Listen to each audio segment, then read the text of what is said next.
Ayan mga kalapatids, kalalapag lang. Time check, alas 8 ng umaga. Ba naman to? Yung isa pumasok na. Ito yung kapapasok lang.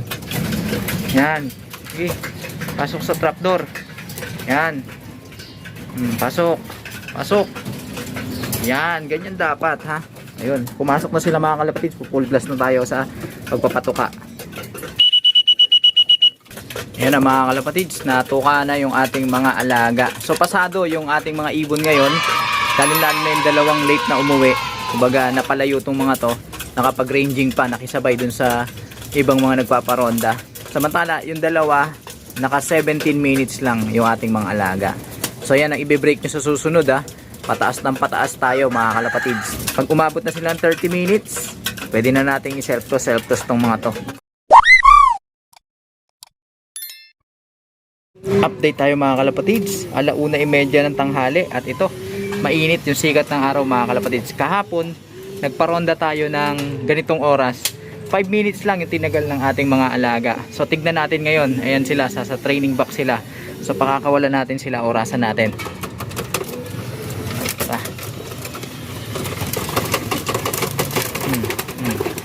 Ayan, yun sila.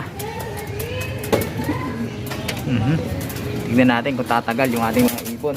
Dahil mainit yung panahon, talagang matatagtag yung ating mga ibon. At kailangan na kailangan yan, lalo na nung isang ibon natin na pang summer. Kasi summer nga mga kalapatids, yung liliparan nila, yung weather na liparan nila talagang mainit at challenging. Number 1 na nakaka-stress sa mga ibon ay yung sobrang init ng panahon.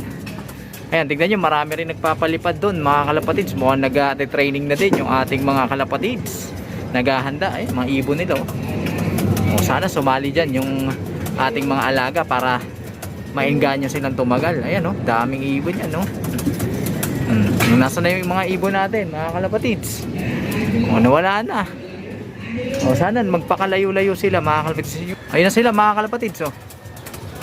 Hindi na natin sila ipo-force fly kasi baka mamaya masyado namang mapuwersa dahil napakainit naman ng panahon talaga. Kahapon naka 5 minutes lang sila. Tignan natin lang kung mabibreak nila yung performance nila kahapon ng tanghali. Grabe, init. Ayan sila. Sige, lipad lang. Ayan, nagpakalayo na mga kalapatids. Pagka bumaba sila, tama na. Painumin na natin yung mga yan. Papapasukin na natin para hindi na rin magtatambay. Sila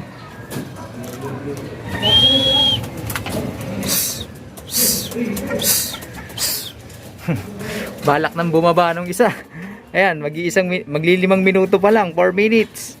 Dali, meron pang 30 seconds para makapag 5 minutes kayo. 5 minutes okay na sa atin. Mas maganda kung malalampasan nila yung 5 minutes. Sila.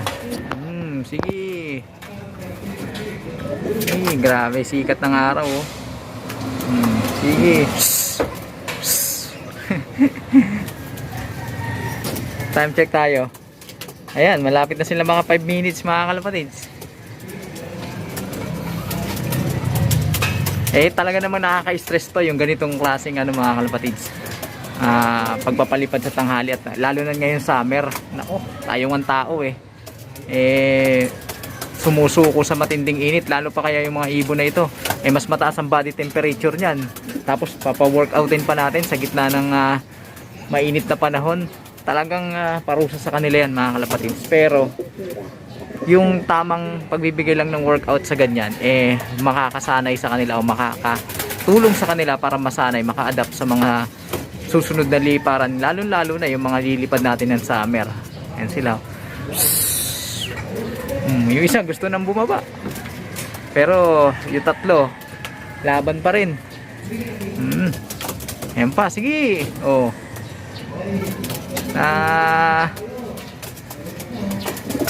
Lampas na sila ng 5 minuto mga kalapatids. Ayaw pa bumaba nung iba. Balak pa magdapo dun sa poste. Nako, huwag kayo magdadapo dyan ha. Talagang suko na yung iba mga kalapatids. Na-impluwensyahan lang nung Ayan na, wala na. Alright. So, time check tayo. Mahigit 5 minuto mga kalapatids. So, okay na sa atin yan. Talaga namang mainit yung panahon natin mga kalapatids. Ayan, nagbabaan na sila. Tignan nyo naman. Oh, hingal. Ayan yung isa. Hingal na hingal tong inakay na to. Papasok na yan. Gahanap ng tubig. So, bigyan na natin. Pumasok na yung isa. Lagyan natin ng tubig mga kalapatid. Sinanggal ko yung tubig dahil papalitan ko saglit lang. Ito, fresh na tubig. Ibigay natin sa ating mga alaga. Tignan nyo, hingal na hingal to. Hingal na hingal mga kalapatids. Okay na yan. At unti-unti lalakas yung stamina ng ating mga mahihinang nilalang. So paano? Yan muna mga kalapatids ang update sa episode natin ngayon. At patuloy lang na tumutok sa mga susunod pa nating exercises na ibibigay sa ating mga ibon na ito na inihahanda sa susunod na liparan, summer race na magaganap. Mag-like, comment, share kung nagustuhan nyo ang video. Suportahan ang ating Facebook page at sa mga hindi pa nakapag-subscribe dyan, mag-subscribe na kayo para sa tuloy-tuloy na kwentuhan, nakapupulutan ng mga kaalaman. Paano mga kalapatids, hanggang sa susunod natin pagkikita. Paalam!